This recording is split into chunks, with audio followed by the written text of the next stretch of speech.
정부가 부동산 중개 수수료 개편을 추진하고 있습니다. 집값이 큰 폭으로 오르면서 수수료 부담도 그만큼 늘었기 때문입니다. 공인중개사들이 거세게 반발하고 있어서 당분간 진통이 예상됩니다. 중개 수수료 개편에 대한 자세한 내용 취재기자 연결해서 알아보겠습니다. 조태현 기자.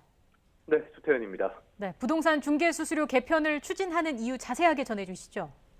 네, 간단한 이유입니다. 집값이 올라도 너무 많이, 너무 빠르게 올랐기 때문입니다. 요즘 미친 집값이라는 표현을 자주 볼 수 있을 텐데요. 결국 집값에 비례해서 책정하는 중개 수수료도 너무 비싸졌다는 뜻이 됩니다. 먼저 집값이 얼마나 올랐는지 살펴보겠습니다. 어제 한국부동산원이 발표한 월간 자료인데요. 수도권 집값이 한 달 만에 무려 1.17%나 올랐습니다. 13년 1개월 만에 가장 높은 상승폭입니다. 통계를 서울 아파트로 좁혀보겠습니다. 문재인 정부 출범 직전인 2017년 4월 서울 아파트의 평균 매매 가격은 5억 7천만 원에 조금 못 미쳤는데요. 지난달에는 11억 원을 넘어섰습니다. 불과 4년 만에 95%, 그러니까 2배 가까이 오른 겁니다.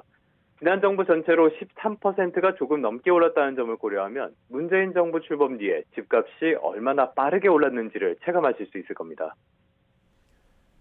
네, 조태현 기자. 결국 그러니까 집값이 크게 오르면서 중개 수수료도 늘었다 이 얘기인데 정부는 수수료 체계를 어떻게 고치겠다는 겁니까?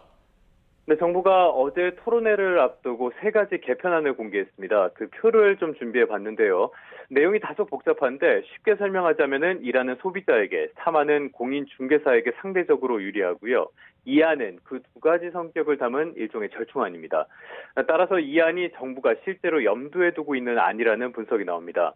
이렇게 바뀐다고 해도 6억 원 미만의 집을 거래할 땐 지금의 수수료가 그대로 유지됩니다. 6억 원 이상부터는 현행 보수 체계보단 조금 수수료가 줄어드는데요. 10억 원짜리 주택을 거래한다고 가정하면 현행은 수수료가 900만 원이지만 이 안을 적용하면 500만 원으로 줄어들게 됩니다. 네, 어제 이와 관련해서 토론회가 진행되는데 분위기는 어땠습니까? 네, 말씀하신 것처럼 정부가 어제 오후에 온라인 토론회를 열었습니다. 공인중개사들은 개편안에 대한 강한 거부감을 보였는데요. 정부에서 의견을 제대로 수렴하지 않았고 개편안도 제때 전달하지 않았다면서 형식적인 토론회에 불과한 것이 아니냐고 따졌습니다. 고가 구간의 수수료율 조정에는 공감한다면서도 중저가 구간까지 적용하는 건 동의할 수 없다고 강조하기도 했습니다. 반면 소비자 단체는 공인중개에 대한 소비자 만족도가 낮은 만큼 수수료율을 더 낮춰야 한다고 주장했는데요. 부동산 가격에 따라서 수수료율을 다르게 받아야 하는 이유 자체가 없다고 지적하기도 했습니다. 거래 금액별로 요율을 정할 것이 아니라 단일 요율제로 하자는 주장인데요. 일단 정부는 고정 요율에 대해서는 시장 경쟁이 없어진다는 이유로 반대했습니다. 그러면서 조만간 확정안을 발표하겠다면서 되도록이면 정부 계획에 협조해달라고 당부하기도 했습니다. 네, 공인중개사들은 강력한 대정부 투쟁까지 선언한 상태인데 이렇게 반발하는 이유는 뭡니까? 네, 이것도 단순한 이유입니다. 수수료를 낮추면 그만큼 수입이 줄어들기 때문입니다.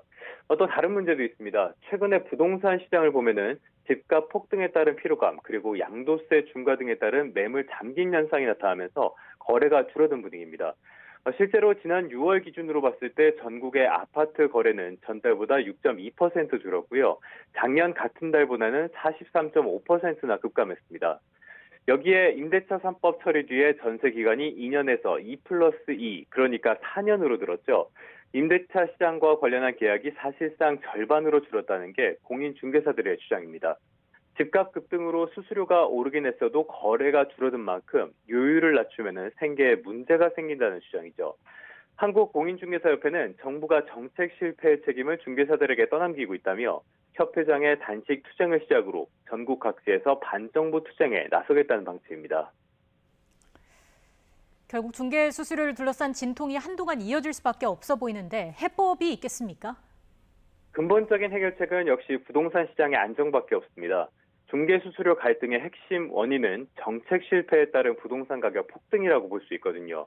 이 부동산 문제는 수수료뿐만이 아닙니다. 가계부채나 출산율, 세대 갈등 같은 사회 전반에 막대한 영향을 미치는 문제입니다.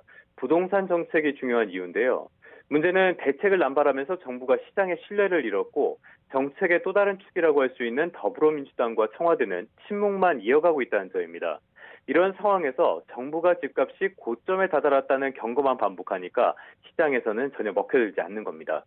부동산 시장의 안정을 위해서는 지속적인 공급 신호를 주는 것과 함께 여당과 청와대가 국민에게 명확한 정책 방향을 거듭해서 설명해야 한다는 목소리가 나오는 이유입니다. 지금까지 경제부에서 YTN 조태현입니다.